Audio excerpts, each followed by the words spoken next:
3 days later, the Marmolada, the giant of the Dolomites, 3,300 meters, biggest mountain in the Dolomites. That's my tent down there. I moved from where they put me 3 days ago. Welcome to on today's ride. Yeah, we've been in this fantastic campsite for 3 days, and now it's time to move on. And we're off.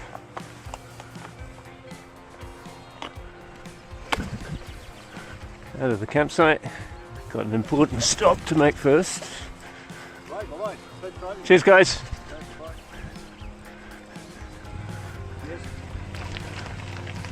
My neighbours. Very important stop. Coffee. El Morbin.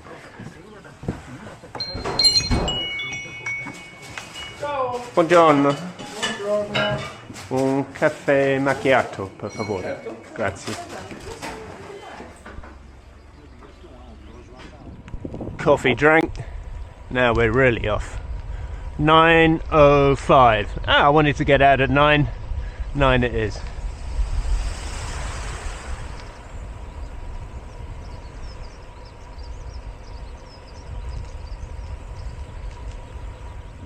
Now, when we arrived, we didn't know which one was the Marmolada, although there's an obvious clue in that there's a lift going up, but that's it, and that is not the summit. The summit, as I think I said a minute ago, is 3,300 meters, so the highest mountain in the Dolomites. 40 euros return to go up in the cable car.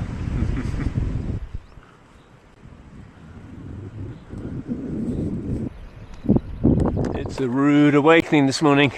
Just 2 minutes to the exit onto the main road and straight into the first climb. I'll show you it in a moment. Passo Fedaya, 5.68, 628 meters of climbing, average over 11%. Ouch. And I know exactly how hard it is because I did it yesterday.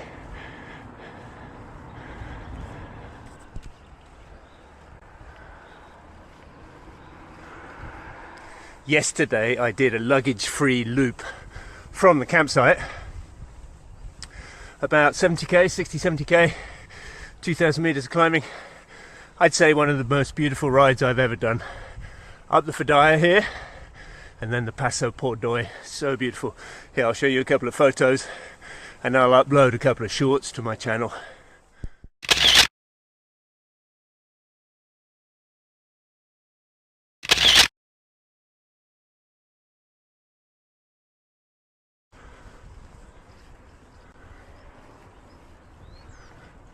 First roadie of the day, Fedaya, aperto.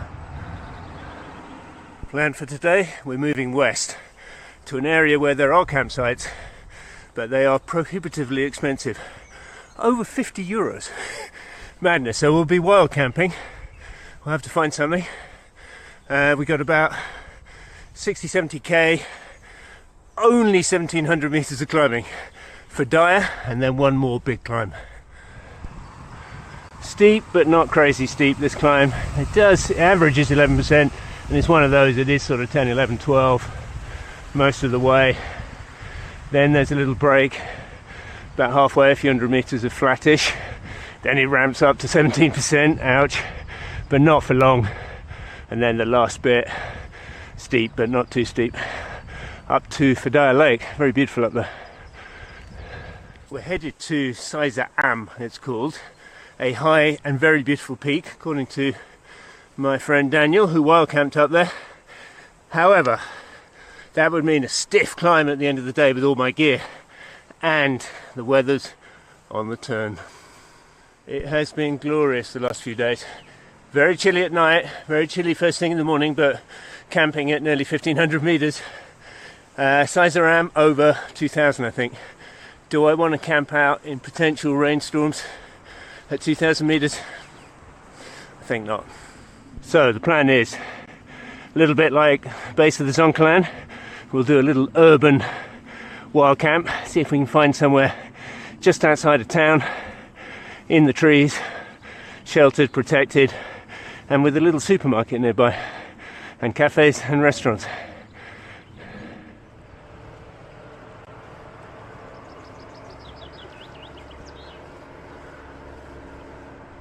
A lot of roadies in this area.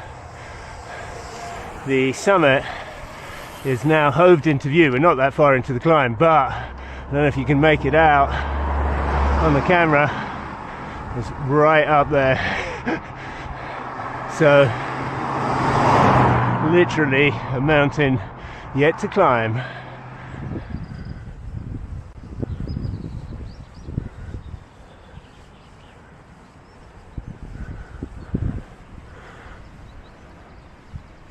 That's the first steep bit done. Now a little pause, few hundred meters, and then up that fierce ramp over there. I said in the last video, I think, I wanted to compare my time doing the same climb with luggage and without, which I did on Passo Giao, and it was a lot closer than I thought it would be. I'm going to test it again today, and then I'll tell you the results later. See, it's not a massive difference. It's a handful of minutes. You can ignore the watts because of the different weight, but handful of minutes over that sort of climb, it feels like I'm going half the speed.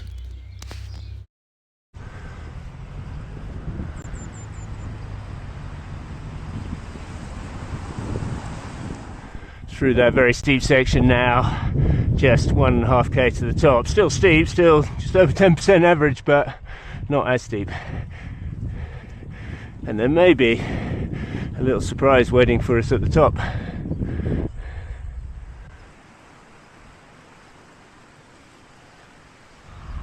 And the summit, that's the Fadaya sign, so sticky you can't read it, slightly more legible from the back. Tough, but not killer.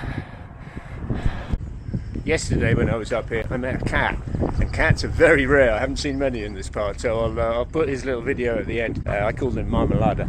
The Marmolada, now on the back of it, is nothing to do with marmalade. According to AI, I'm afraid, etymologically, either something to do with marble or the word for to shine or to glisten. And apparently it's made from a different rock from the rest of the Dolomites. Anyway, that's the Marmolada. First thing I do at the summit is get my coat and buff on because it's chilly, very chilly, and I'm sweaty. Now this is an unusual pass in that it doesn't just go straight up and straight down. We've got a little flat bit along a really beautiful lake. It's actually a reservoir, not a lake, but it's still very pretty. Still snow up in the high mountains. We can actually ride along the causeway along the dam wall, so we'll do that in a minute. Might stop for a coffee, might not, see how cold I feel.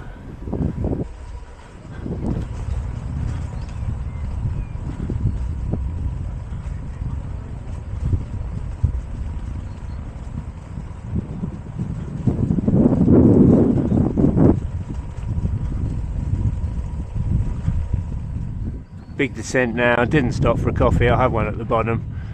Big descent down and then all the way back up, all the way down, and then a small climb at the end. So still a bit of work to do. First into La Ricciotta.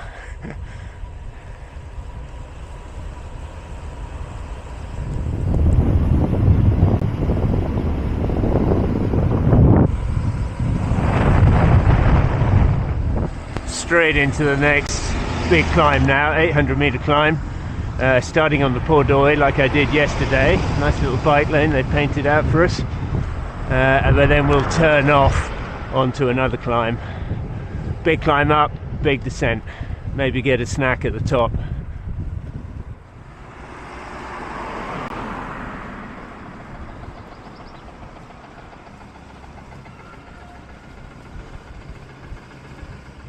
Start on the Port d'Oie, turn onto the Sella.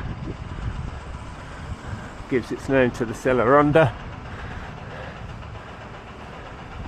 Fairly easy to start, long old climb, 10k, 770 meters, but that's most of the work done for today.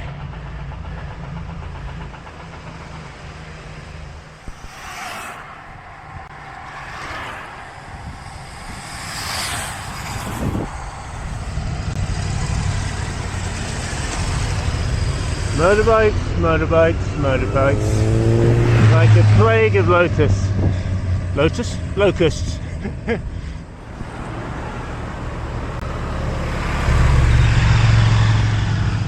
actually catching some non-bikepacking cyclists, but they are going slow. Anyway, this is where we turn. Yesterday we went right to complete the Port d'Oy. Now we go left to do the cellar.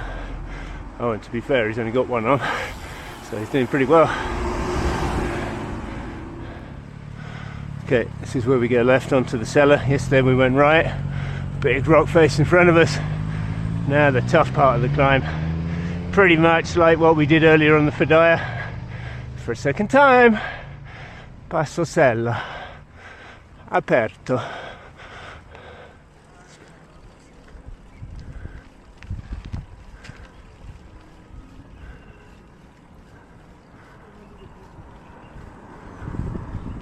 Last few hundred meters, views have been spectacular. Just hoping there's a bar, rifugio, ristorante at the top. There normally is in Italy on these passes, because shops at the bottom are a bit more problematic. One, the little supermarkets, the spas, the co-ops, they don't sell snacky food. They don't sell sandwiches or ready meals or sausage rolls, that type of thing. It's just food for cooking, groceries. So you need a sort of bar, ristorante. Oh, and the other thing is, they close at inconveniencing hours. Basically all the little shops close around 12, 12:30, reopen 3:30, which is normally the exact time that I want them open. So you end up planning rides around spas opening hours. That's our cell. A few stickers, a few roadies. And that's the other side.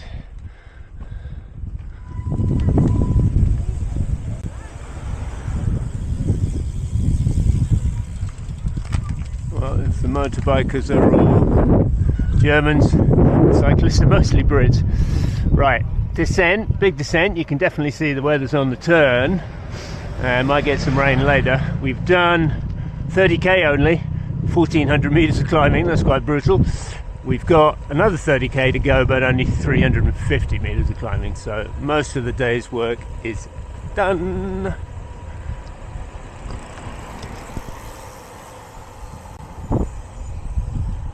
Descent time, probably about 10k down.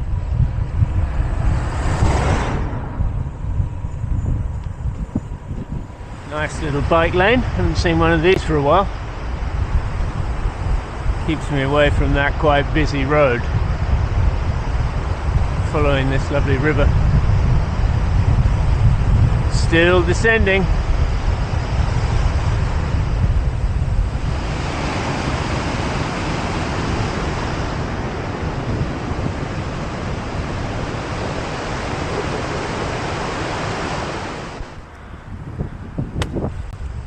I think under here. Maybe. Oh, there's a ramp, wrong gear.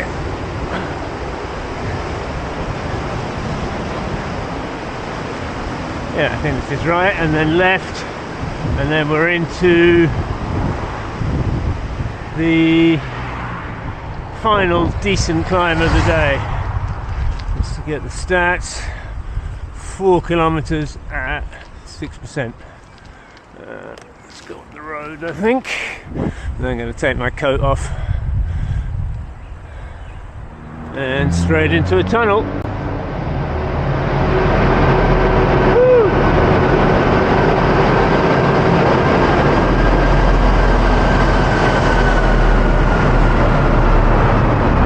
Not lovely.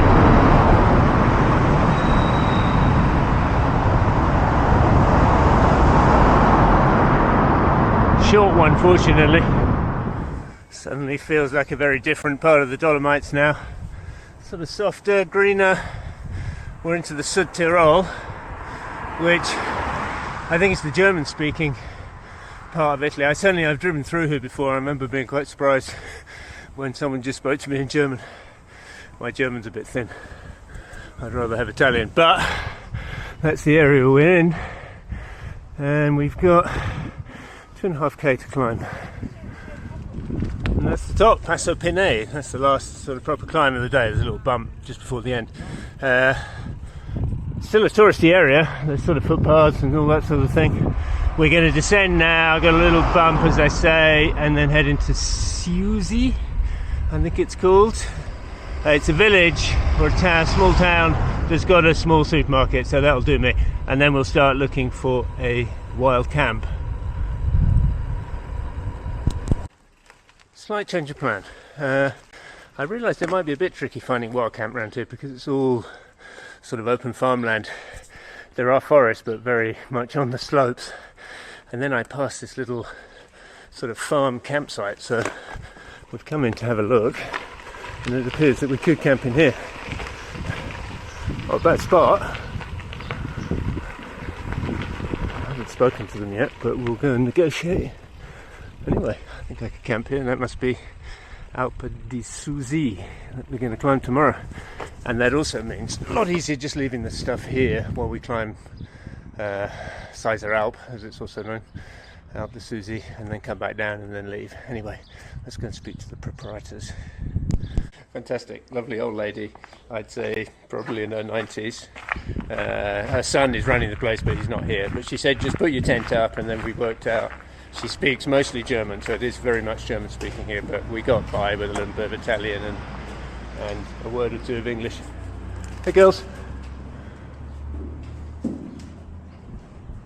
So very basic, there's just a toilet, no shower, but it's got hot water, so that'll do me. I can wash my clothes and my body.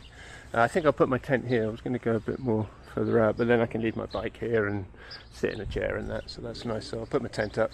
That's pretty much me done for the day. Tomorrow we climb that, we come down and we head west, weather dependent.